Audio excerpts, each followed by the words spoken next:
आज पवित्र शांब दशमी पौष शुक्ल दशमी दिन शांब दशमी पालन करा जाए। परंपरा अनुसार आज सकाळु प्रत्येक घरे सूर्यदेव पूजार्चना कराए। निज छुआ मानक निरोग रखापी मध्याह्न और अपराह्न लोके सकल शक्तिर आधार सूर्यदेव को पूजा करते। तेबे यही दिन अर्थात शांब दशमी दिन कोणार्क प्रसिद्ध सूर्य रथ बाहर परंपरा रही।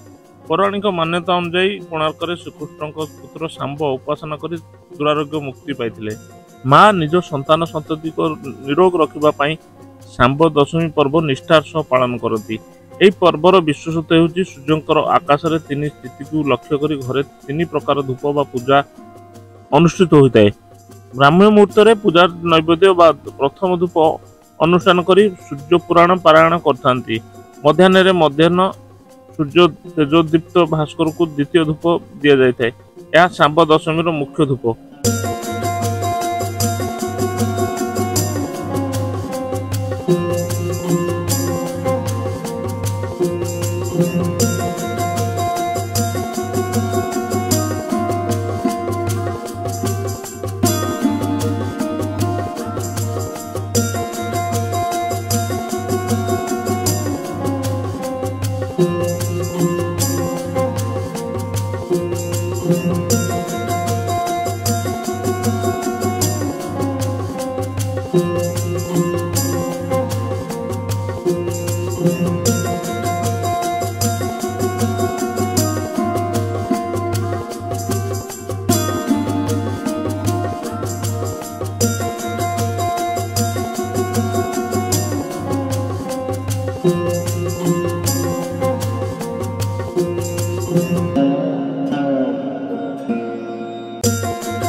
दर्शक बंधु वीडियो भल लगे तेज लाइक शेयर कमेंट करूँ। आम चैनल को सब्सक्राइब करते सब्सक्राइब करने भूलें। जय जगन्नाथ।